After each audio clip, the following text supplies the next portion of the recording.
Hello friends, welcome to ನಂದಾ ಸವಿರುಚಿ. ನಾನಿವತ್ತು ಒಂದು different ಆಗಿರೋ ಪಲಾವ್ ಮಾಡ್ತಾ ಇದ್ದೀನಿ. ಅದೇ ಮೆಂತ್ಯ ಸೊಪ್ಪಿನ ಪಲಾವ್. ಮೆಂತ್ಯ ಸೊಪ್ಪು ಯೂಶ್ವಲಿ ಕಹಿ ಇರುತ್ತೆ ಅಂತ ತಿನ್ನಲ್ಲ, ಬಟ್ ಈ ರೀತಿ ಪಲಾವ್ ಮಾಡಿ ತಿಂದರೆ ಸಖತ್ತಾಗಿ ಇರುತ್ತೆ. ಇದು ಮಾಡೋದನ್ನು ತುಂಬ ಈಸಿ ಮತ್ತು ತುಂಬ ಟೇಸ್ಟಿಯಾಗಿರುತ್ತೆ. ಬನ್ನಿ ಈಗ ಇದನ್ನು ಹೇಗೆ ಮಾಡೋದು ಮತ್ತು ಏನೇನು ಇಂಗ್ರೀಡಿಯೆಂಟ್ಸ್ ಬೇಕು ನೋಡೋಣ. ಮೊದಲಿಗೆ ಒಂದು ಕಪ್ಪಲ್ಲಿ ಮೆಂತ್ಯ ಸೊಪ್ಪು ತೊಗೊಂಡಿದ್ದೀನಿ. ಮೆಂತ್ಯ ಸೊಪ್ಪು ನಾನು ಹಾಗೆ ಕಟ್ ಮಾಡದೆ ಹಾಗೆ ತೊಗೊಂಡಿದ್ದೀನಿ. ಕಟ್ ಮಾಡಿದ್ರೆ ತುಂಬ ಕಹಿಯಾಗಿಬಿಡುತ್ತೆ, ಅದಕ್ಕೆ. ಆಮೇಲೆ 3/4 ಕಪ್ ಅಕ್ಕಿ ತೊಗೊಂಡಿದ್ದೀನಿ. ಆಮೇಲೆ 1 ಮೀಡಿಯಮ್ ಸೈಜ್ ಈರುಳ್ಳಿ ಕಟ್ ಮಾಡಿ ತೊಗೊಂಡಿದ್ದೀನಿ. ಆಮೇಲೆ 3 ಹಸಿಮೆಣಸಿನ್ಕಾಯಿ 1ರಲ್ಲಿ 2 ಭಾಗ ಮಾಡಿ ತೊಗೊಂಡಿದ್ದೀನಿ. ಆಮೇಲೆ ಅರ್ಧ ಕಪ್ ಹಸಿ ಬಟಾಣಿ ತೊಗೊಂಡಿದ್ದೀನಿ. ಆಮೇಲೆ 1 ಮೀಡಿಯಮ್ ಸೈಜ್ ಟೊಮೆಟೊ ಕಟ್ ಮಾಡಿ ತೊಗೊಂಡಿದ್ದೀನಿ. ಆಮೇಲೆ ಕೊತ್ತಂಬರಿ ಮತ್ತು ಪುದೀನ ತೊಗೊಂಡಿದ್ದೀನಿ. ಒಂದು 10ರಿಂದ 12 ಎಸಳು ಬೆಳ್ಳುಳ್ಳಿ ತೊಗೊಂಡಿದ್ದೀನಿ ಮತ್ತು ಸ್ವಲ್ಪ ಶುಂಠಿ ತೊಗೊಂಡಿದ್ದೀನಿ. ಆಮೇಲೆ ಪಲಾವ್ ಎಲೆ ಮತ್ತು 2 ಏಲಕ್ಕಿ, ಲವಂಗ ಮತ್ತು ಚಕ್ಕೆ ತೊಗೊಂಡಿದ್ದೀನಿ. ಆಮೇಲೆ 1 ಟೇಬಲ್ ಸ್ಪೂನ್ ಧನಿಯಾ ಪೌಡರ್ ತೊಗೊಂಡಿದ್ದೀನಿ. ಆಮೇಲೆ 1 ಟೇಬಲ್ ಸ್ಪೂನ್ ಪಲಾವ್ ಮಸಾಲ ತೊಗೊಂಡಿದ್ದೀನಿ. ಆಮೇಲೆ ಕಾಳು ಮೆಣಸು ಪುಡಿ ಒಂದು ಅರ್ಧ ಟೇಬಲ್ ಸ್ಪೂನ್ ತೊಗೊಂಡಿದ್ದೀನಿ. 1/4 ಟೇಬಲ್ ಸ್ಪೂನ್ ಜೀರಿಗೆ ಮತ್ತು 1/4 ಟೇಬಲ್ ಸ್ಪೂನ್ ಸಾಸಿವೆ ತೊಗೊಂಡಿದ್ದೀನಿ. ಮತ್ತು ಒಂದು ಅರ್ಧ ನಿಂಬೆಹಣ್ಣು ಕಟ್ ಮಾಡಿ ತೊಗೊಂಡಿದ್ದೀನಿ. ಮತ್ತು ಲಾಸ್ಟಲ್ಲಿ ನೀರು ಮತ್ತು ರುಚಿಗೆ ತಕ್ಕಷ್ಟು ಉಪ್ಪು ತೊಗೊಂಡಿದ್ದೀನಿ. ಬನ್ನಿ ಈಗ ಇದನ್ನು ಹೇಗೆ ಮಾಡೋದು ನೋಡೋಣ.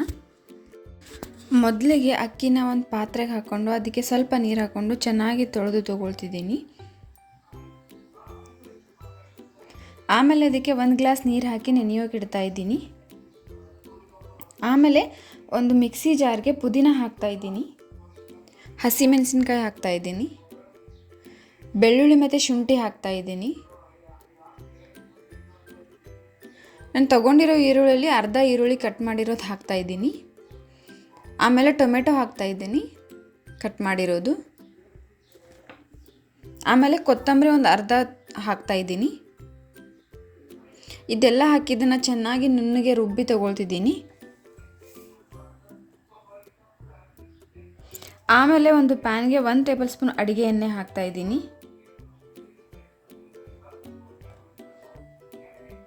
ಆಮೇಲೆ ತುಪ್ಪ ಹಾಕ್ತಾಯಿದ್ದೀನಿ. ಆಮೇಲೆ ಜೀರಿಗೆ ಮತ್ತು ಸಾಸಿವೆ ಹಾಕ್ತಾಯಿದ್ದೀನಿ. ಇದು ಸ್ವಲ್ಪ ಸಿಡಿಯೋಕೆ ಸ್ಟಾರ್ಟ್ ಆದಾಗ ಎಲ್ಲ ಮಸಾಲೆ ಪದಾರ್ಥ ಹಾಕ್ತಾಯಿದ್ದೀನಿ. ಏಲಕ್ಕಿ, ಲವಂಗ, ಪಲಾವ್ ಎಲೆ ಮತ್ತು ಚಕ್ಕೆ ಹಾಕ್ತಾಯಿದ್ದೀನಿ. ಇದನ್ನು ಸ್ವಲ್ಪ ಫ್ರೈ ಮಾಡ್ತಾಯಿದ್ದೀನಿ. ಆಮೇಲೆ ಉಳಿದಿರೋ ಕಟ್ ಮಾಡಿರೋ ಈರುಳ್ಳಿ ಹಾಕ್ತಾಯಿದ್ದೀನಿ. ಇದನ್ನು ಸ್ವಲ್ಪ ಫ್ರೈ ಮಾಡ್ತಾಯಿದ್ದೀನಿ. ಆಮೇಲೆ ಟೊಮೆಟೊ ಹಾಕ್ತಾಯಿದ್ದೀನಿ. ಟೊಮೆಟೊ ಸ್ವಲ್ಪ ಸಾಫ್ಟ್ ಆಗೋವರೆಗೂ ಫ್ರೈ ಮಾಡ್ಕೋಬೇಕು. ಆಮೇಲೆ ಆಗಲೇ ರುಬ್ಬಿ ಇಟ್ಕೊಂಡಿರೋ ಪುದೀನ ಪೇಸ್ಟ್ ಹಾಕ್ತಾಯಿದ್ದೀನಿ. ಇದನ್ನು ನಾವು ಹಸಿ ವಾಸನೆ ಹೋಗೋವರೆಗೂ ಫ್ರೈ ಮಾಡ್ಕೋಬೇಕು. ಹಸಿ ವಾಸನೆ ಎಲ್ಲ ಹೋದ್ಮೇಲೆ ಇದಕ್ಕೆ ಮೆಂತ್ಯ ಸೊಪ್ಪು ಹಾಕ್ಕೋಬೇಕು. ಮೆಂತ್ಯ ಸೊಪ್ಪು ಫ್ರೈ ಮಾಡ್ಕೋಬೇಕು. ಚೆನ್ನಾಗಿ ಎಲ್ಲದರ ಜೊತೆ ಮಿಕ್ಸ್ ಮಾಡಿಕೊಂಡು ಫ್ರೈ ಮಾಡ್ಕೋಬೇಕು. ಇದು ಮೆಂತ್ಯ ಸೊಪ್ಪು ಸ್ವಲ್ಪ ಕರಗುತ್ತೆ, ಆವಾಗ ಇದಕ್ಕೆ ನೆನೆಸಿರೋ ಅಕ್ಕಿನ ಹಾಕ್ತಾಯಿದ್ದೀನಿ.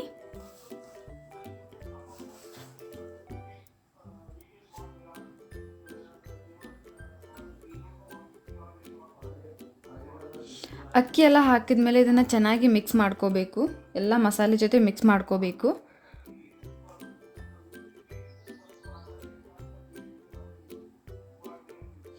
ಆಮೇಲೆ ಇದಕ್ಕೆ ನೀರು ಹಾಕ್ತಾಯಿದ್ದೀನಿ. ನಾನಿಲ್ಲಿ 3/4 ಕಪ್ ಅಕ್ಕಿಗೆ 2 ಕಪ್ ನೀರು ಹಾಕ್ತಾಯಿದ್ದೀನಿ. ಆಮೇಲೆ ಹಸಿ ಬಟಾಣಿ ಹಾಕ್ತಾಯಿದ್ದೀನಿ. ಆಮೇಲೆ ಪಲಾವ್ ಮಸಾಲ ಮತ್ತು ಧನಿಯಾ ಪೌಡರ್ ಮತ್ತು ಕಾಳು ಮೆಣಸು ಪೌಡರ್ ಹಾಕ್ತಾಯಿದ್ದೀನಿ.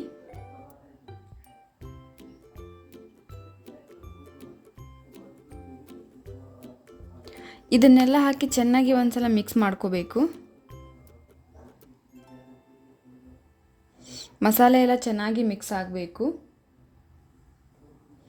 ಆಮೇಲೆ ಇದಕ್ಕೆ ರುಚಿಗೆ ತಕ್ಕಷ್ಟು ಉಪ್ಪು ಹಾಕ್ಕೊಳ್ಬೇಕು. ಆಮೇಲೆ ಒಂದು ಅರ್ಧ ನಿಂಬೆ ಹಣ್ಣನ್ನು ಹಿಂಡ್ಕೊಳ್ತಿದ್ದೀನಿ. ಇದನ್ನು ಎಲ್ಲನೂ ಚೆನ್ನಾಗಿ ಮಿಕ್ಸ್ ಮಾಡಿ ಇದನ್ನು ಕುದಿಯೋಕೆ ಬಿಡ್ತಾ ಇದ್ದೀನಿ. ನೀವು ಇದನ್ನು ಕುಕ್ಕರಲ್ಲಿನೂ ಮಾಡ್ಬೋದು. ಕುಕ್ಕರಲ್ಲಿ ಮಾಡಿದ್ರೆ 3ರಿಂದ 4 ವಿಸಿಲ್ ಹಾಕೋವರೆಗೂ ಬಿಡಬೇಕು. ನಾನು ಪ್ಯಾನಲ್ಲಿ ಮಾಡ್ತಾಯಿದ್ದೀನಿ. ನಾನಿಲ್ಲಿ ನಾನ್ ಸ್ಟಿಕ್ ಪಾತ್ರೆ ಯೂಸ್ ಮಾಡಿದ್ದೀನಿ. ಈಗ ಇದು ಬೆಂದಿದೆ. ಮೇಲೆ ಸ್ವಲ್ಪ ಕೊತ್ತಂಬರಿ ಉದಿಸಿದರೆ ಸಕ್ಕ ಟೇಸ್ಟಿಯಾಗಿ ಮೆಂತ್ಯ ಸೊಪ್ಪಿನ ಪಲಾವ್ ರೆಡಿ ಆಗುತ್ತೆ. ನೀವು ಇದನ್ನು ಮಾರ್ನಿಂಗ್ ಬ್ರೇಕ್ಫಾಸ್ಟ್ಗೆ, ಆಫ್ಟರ್ನೂನ್ ಲಂಚ್ಗೆ ಕೂಡ ತಿನ್ಬೋದು.